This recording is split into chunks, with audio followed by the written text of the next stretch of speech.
Welcome back. This is vlog number 4, everyone. I'm up in Canada today, this morning. We're playing in the WPT 590 Flight 1F. There's a $400,000 Canadian guarantee. So I'm all registered. It's a beautiful casino in there. And we're ready to go. Pretty excited for this one. Just gonna keep taking shots and seeing what I can make of them. You know, when I started playing poker, I didn't really think I'd be traveling for anything, and to be playing in a World Poker Tour event up here in Canada, I feel good about it. So I'm excited where this is heading. It's just such a nice day, so really happy to be here, get some good hands recorded. Hopefully we can build a stack, and there's unlimited re-entries, so there's already about over 1,000 entries between the first 5 flights of play this week, and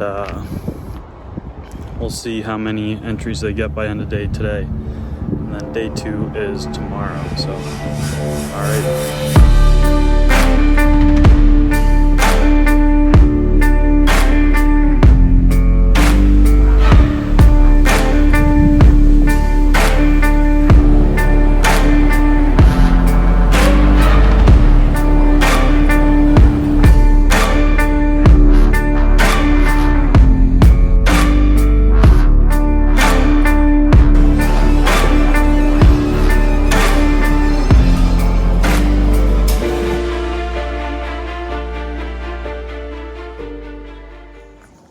After seeing the casino and taking our seat at table 46, seat 6, we get into the action here. In level 2, we have ace-queen offsuit.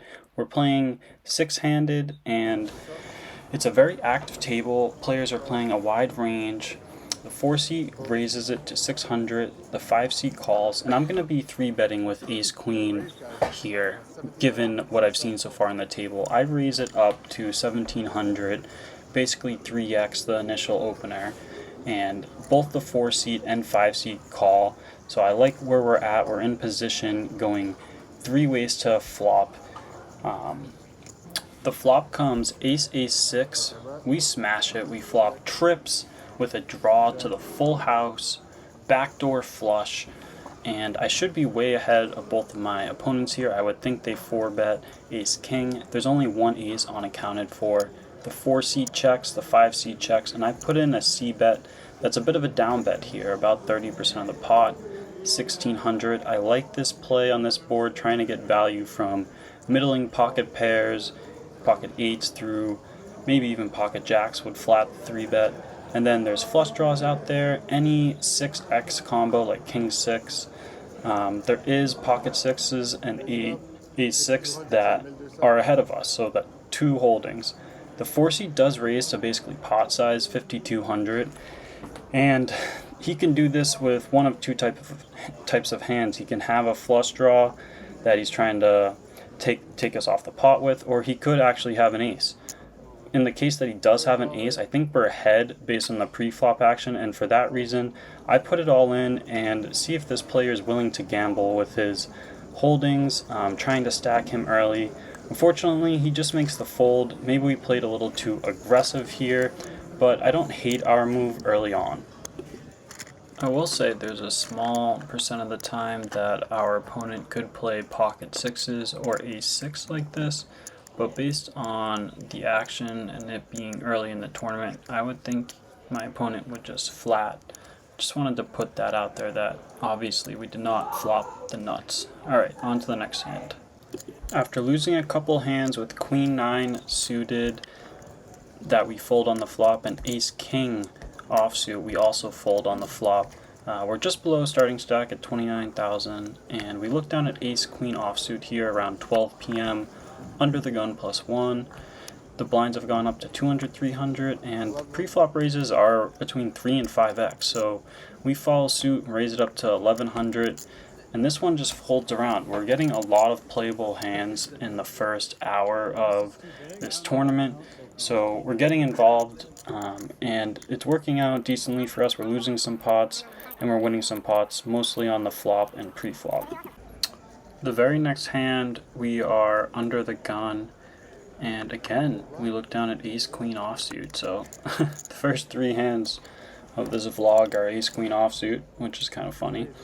But we raise it up to 1100 again, and just continue with our standard opening size from what we've seen at this table.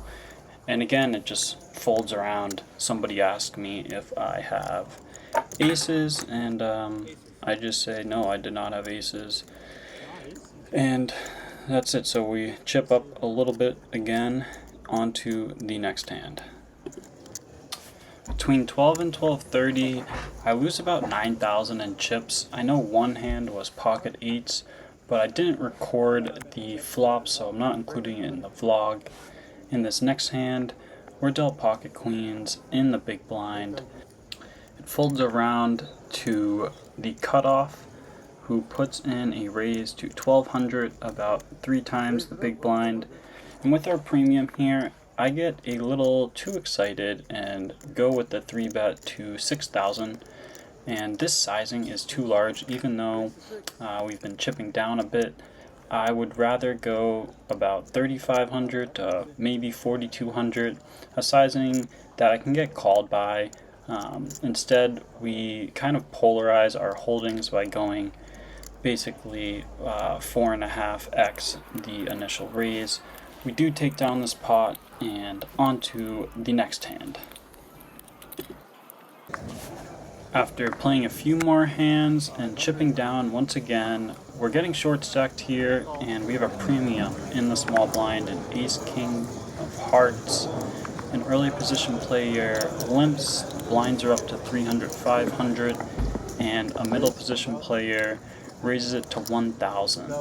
A late position player then calls, and with 3,800 in the middle, and I have about 15,000 in my stack, I go with a raise to 5,000, which is on the larger side, but it leaves me with a pot size bet behind if I do get called.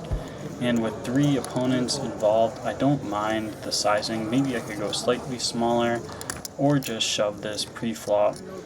As played, everyone folds, and the initial raiser says he meant to limp as well, so a little bit annoyed with the miscommunication between the players and the dealers and not getting any action with our premium. But nevertheless, we chip up a little bit, and hopefully we can get out of this small stack that we're currently at. We continue picking up hands. It's around 1:25 p.m. when we look down at pocket jacks and the cutoff. We've chipped up to about 19,000, so we're trending in the right direction. It folds around to the hijack on my right. He raises it to 1,200, and this time we pick a sizing that I like for the 3-bet. We have a premium. We're definitely going to 3-bet with our stack size and not wanting the blinds to call.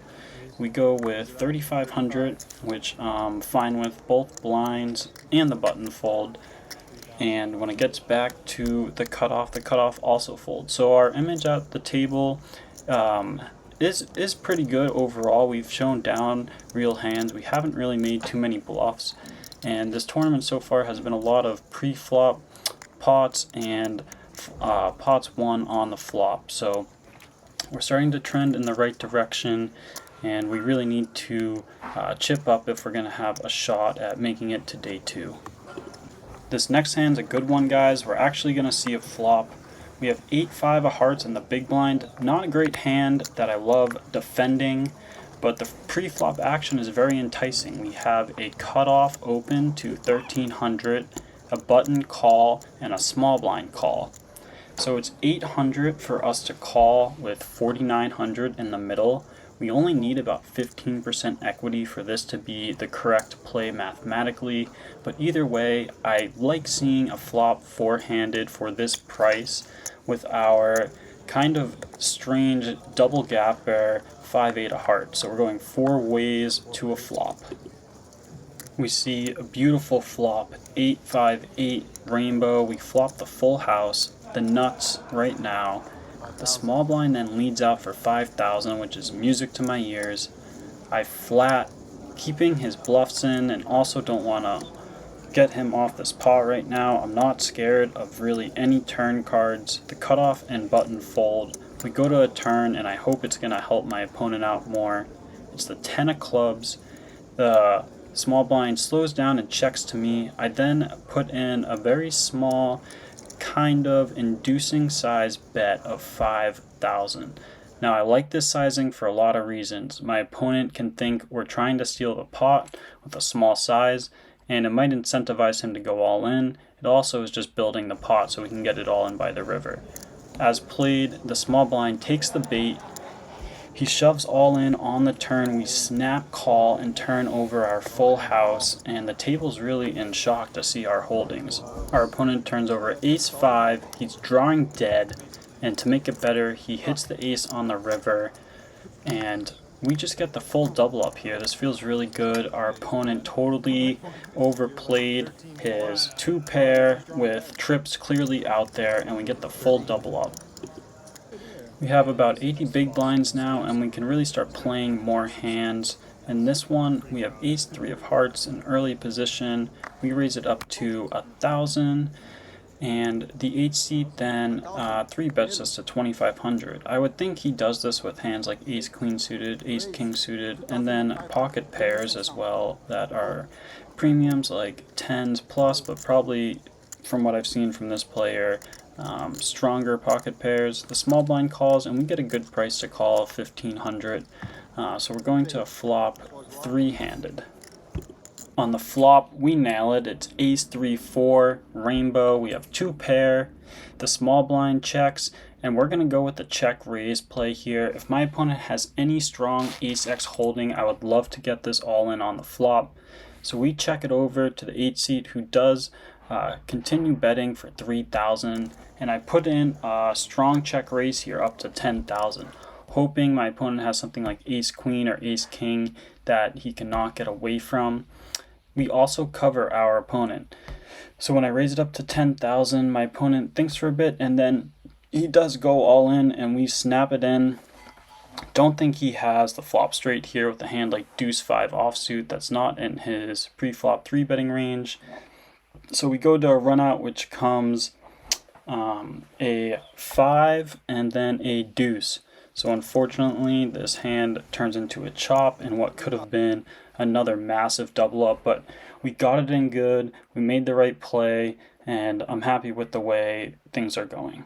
My camera stopped recording the action on this hand, so apologies for the frozen camera, but I just wanted to make you all aware that I just did not have the action recorded because the video stopped for some reason on this hand. I shake off the missed double up, and we look down at ace-9 of hearts, the very next hand under the gun +1. I raise it up to 1,100, which is typical opening size at this stage in level 5 at the table, and we get 3 callers from the 8-seat, button, and small blind. So we're going 4 ways to a flop with our suited ace. And on the flop, we see a very coordinated board, 10-9 jack, rainbow. It checks around. I really don't want to c-bet this board with the amount of straight draws out there. We have bottom pair, which is great. We can improve on future streets, and maybe we can put in a turn bet. We were the initial raisers, so we have plenty of ace jacks in our range and king queen type hands. On the turn, we see the 5 of hearts. We're now drawing to the nut flush, and I put in a pretty large sizing here, 3,700. It folds to the button, who only has about 7,200 behind. So I like our sizing because it basically puts him in an all-in or fold position, and he does go all in. At this point, I'm worried we're behind, but I have a pretty good price to see a river with all of our outs. I make the call. Our opponent turns over king 7 of hearts, so he's actually also on the flush and straight draw, and we're ahead going to a river. On the river, we see the 6 of clubs, and we just take this down with our pair of 9. So we get our first knockout of the tournament, and pretty excited about the way this hand played out, being so coordinated. An orbit goes by and blinds go up when we look down at 9, 10 of diamonds under the gun +1. The 4 seat, the good active player who's been building a stack and covers us, opens to 1500. We're fine to just go with a call here with our nice suited connector. The big blind also makes the call for 1500, so we are going 3 ways to a flop. We have position on both of our opponents, which is good. I also like this hand multi-way. It can play on a variety of board textures, both low and high, and it's suited. So when we go to a flop 3 ways, we see ace 4-6 with 2 diamonds, 4800 in the middle, and the aggressor down bets to 1400, which I can see him doing with a wide range of his holdings. I want to find out if he's actually strong and where I stand in this hand, and for that reason I go with the check raise here to a fairly large sizing of 5600. The big blind does make the call, which makes me worried he could have some type of straight or flush draw as well. We're not drawing to the nuts, and the 4 seat does make the fold, so we are worried about him having something like ace king or ace queen, and now we know that he likely doesn't have that, and we're more worried about the big blind having some type of low suited connector cards. So we go to a turn, which comes the queen of clubs. It doesn't help us out at all. The pot's fairly large, and I don't see us getting much value out of another street of betting. If he has a higher diamond flush draw, we could be in trouble. So I check back after the big blind checks to me, and we go to a river, which comes the 4 of hearts. It's really not a good card for us, and if he does have any type of 4x holdings, he just improved to trips. He does check, so I'm a little in the tank about what I can get value from here, and after thinking it over, I just don't see him calling with any worse holdings, and I don't want to put in a large bluff when we've built up a pretty good stack at this point in the tournament. So I decide to check back, and our opponent turns over 5-7 offsuit for the missed straight draw, and our 10 high is actually good. So this is a surprising type of run out, but I guess I can't be that surprised that our opponent would call with the straight draw, and he just missed. Our check raise on the flops helps us get away from him making any bluff attempts on the river. We take down a nice 17k pot here and chip up. This next one's a fun one looking back. I'm in middle position with a good stack size, as good as it's been all day. I have pocket 10s. I open up to 1500 pre-flop. The 8 seat flats, and the 9 seat, who I haven't discussed much in this vlog, but in person I'll give you some details. The 9 seat was 3 betting pre-flop and on the flop quite a bit, and had shown down basically air. So I know the 9 seat can do this with a variety of hands. He also announces his bet, which I think is strange, and it's also 4x, and he's on the button. So it seems like a position play where he's trying to steal the pot with some middling pocket pair. I think over my options, ultimately the 9 seed has about 22 to 25,000 in their stack. And I think given what I've seen so far, I'm just way ahead of his range. He's been playing very splashy. I go all in, put him to the test. I'm not worried about the 8 seed who flatted my initial raise. 8 seed quickly folds, and the 9 seed also quickly folds. So my in-person read was right, and I take down a pot of over 10,000. So happy with this one and wanted to share. We had to break after level 6. We're sitting around 55,000, and it's been a good day so far, ups and downs, but overall we're above average stack at this point. And unfortunately my phone died, so I'm gonna review the last few hands of this tournament over the video. This next hand, it's level 8, and we look down at pocket queens under the gun. We raise it up to 3,000, and the 9 seat, who we've tangled with a little bit, the player who's been 3-betting and making some strange splashy plays overall, he goes all in as a short stack for about 19,000. It folds back to me. I put in the snap call. He has ace king, so he is at the top of his range. But our queens hold, and we get our second knockout of the tournament in this hand.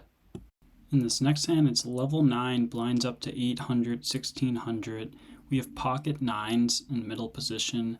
The 4 seat, who's been playing very well, raises it up to 3,500. And at this point in the tournament, the 4 seat's been raising quite a lot of hands.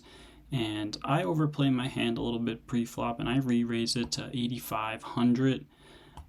The 7 seat to my left then jams all in for 13,500, and when it folds back around to the initial raiser, the 4 seat, he flat calls after asking the dealer some questions, and so I'm priced in to see a flop at this point. I make the call for an additional 5,000. Going to the flop 3-handed, we see king 7-10 with 3 hearts, so we have the flush draw. Besides that, we have third pair, and with all the pre-flop action, it's not great. It checks between me and the 4 seat for the side pot, so we go to a turn, which comes the 8 of hearts, and the 4 seat now leads out for 5,000. And I have the 9 high flush. It's not good. There's the ace of hearts out there, the queen of hearts out there, and the jack of hearts out there. So we basically have the 4th nuts, which our opponent can definitely be holding one of these higher hearts, but I do make the call for 5,000. I don't love it. We go to a river, which is the king of clubs, and the under the gun player then bets 8,000 into the side pot, and I make the unfortunate call here, really having the feeling that we're beat, and under the gun +1, the 4 seat does turn over aces with the ace of hearts. The 7 seat to my left, who jammed all in, has pocket 8s for the full house. So we kind of lost like 26,000 on this hand that we shouldn't have, and this starts a big loss to our chip stack as we're chipping down. We lose another hand, blind versus blind, after flopping top pair, and we chip down to 32,000.